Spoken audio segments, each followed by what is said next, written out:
निर्मला लोंगरे नावाची महिला ही फूल विक्रेता महिला आहे. होलसेलमधून फूल विक्री करण्याच्या दृष्टीने फूल खरेदी करायला रिक्षाने पहाटे जात असताना साधारण 6 ते 6:30च्या दरम्यान त्या दरम्यान रिक्षात ऑलरेडी 2 लहान मुलं आणि स्वतः रिक्षा चालक ते त्या ठिकाणी बसलेले होते.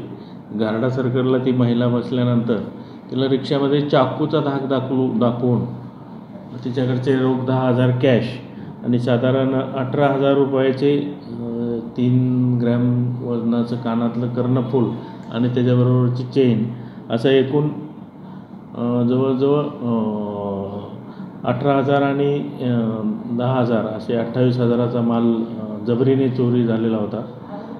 सदर गुन्ह्यात डोंबिवली पोलीस स्टेशनचे वरिष्ठ पोलीस निरीक्षक श्री जवाद वाड व त्यांची DBची टीम API भराडे आणि त्यांची टीम यांनी सदर गुन्ह्यातील मुख्य आरोपी अनिल खिल्लारे याला ताब्यात घेऊन या गुन्ह्यातील बराचसा माल देखील रिकव्हर केलेला आहे.